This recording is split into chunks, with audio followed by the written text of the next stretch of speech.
दोस्तों, tiger news में आपका स्वागत है। चीन ने भारत को ठंड का डर दिखाया, लेकिन उसकी इस धमकी पर हंसी आती है। अभी ढंग से सर्दियां शुरू भी नहीं हुई हैं और चीनी सैनिकों पर सर्दी का असर साफ दिखाई पड़ने लगा है। जानकारी के मुताबिक पैंगोंग त्सो लेक से सटे फिंगर एरिया में चीनी सैनिकों की बड़ी तादाद में बीमार पड़ने की खबर है। सूत्रों से मिली जानकारी के मुताबिक फिंगर एरिया में पीएलए सेना के फील्ड हॉस्पिटल में काफी हलचल बढ़ गई है, जिससे अंदाजा लगाया जा रहा है कि चीनी सैनिक एलएसी पर ठंड की मार नहीं झेल पा रहे। एलएसी के हाइट्स वाले इलाकों में इस वक्त न्यूनतम तापमान -15 से -20 डिग्री तक पहुंच चुका है।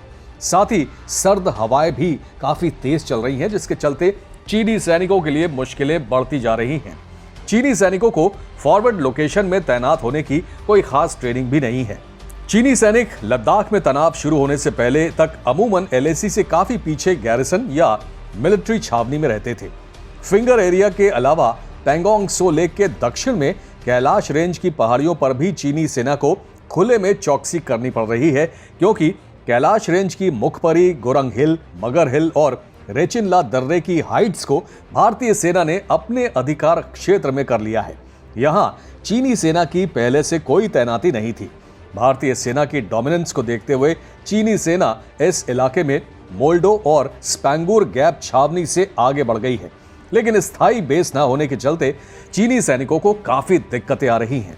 आने वाले दिनों में एलएसी पर बर्फ पड़नी भी शुरू हो जाएगी, तब मुश्किलें और बढ़ेंगी। यहाँ पर यह बताना बेहद जरूरी है कि फॉरवर्ड लोकेशंस पर सैनिकों को टेंट में ही रहना पड़ता है। एक टेंट में 3 से 4 सैनिक ही रह पाते हैं। सूत्रों के मुताबिक चीन की सेना के मुकाबले भारतीय सेना 12 महीने एलएसी के फॉरवर्ड लोकेशन पर तैनात रहती है। ऐसे में भारतीय सैनिक इस इलाके की टेरेन और क्लाइमेट से भली भांति वाकिफ हैं। चीन का प्रोपेगेंडा चलाने वाले ग्लोबल टाइम्स ने भारत को सर्दियों का डर दिखाया था, लेकिन वो भूल गया कि भारत के जांबाजों को दुनिया के सबसे ऊंचे युद्ध क्षेत्र में लड़ाई का अनुभव है। आपको बता दें कि 1984 में सियाचिन ग्लेशियर में 6,700 मीटर की ऊंचाई पर भारत ने पाकिस्तान के खिलाफ ऑपरेशन मेघदूत में हिस्सा लिया है, जबकि फिलहाल भारत चीन 5,000 मीटर की ऊंचाई पर चुशूल में आमने सामने है। चीनी सैनिकों की तबीयत खराब होने का नतीजा ये है कि चीनी सेना पिछले 1 महीने से एलएसी पर कोई बड़ी हरकत नहीं कर रही। छठे दौर की मीटिंग में भी चीनी सेना एलएसी पर और ज्यादा सैनिकों की संख्या न बढ़ाने के लिए तैयार हो गई है, यानी जितने सैनिक अभी तैनात हैं उससे ज्यादा तैनात नहीं किए जाएंगे।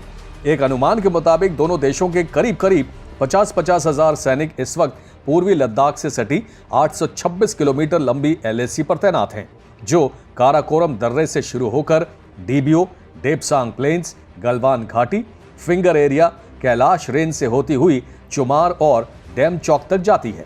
जाहिर है ठंड का डर चीन इसलिए दिखा रहा है क्योंकि उसके सैनिक इतनी ऊंचाई पर लड़ने के माहिर नहीं हैं, जबकि भारत के माउंटेन स्ट्राइक कोर और स्पेशल फ्रंटियर फोर्स के जवान पहाड़ों के शेर हैं।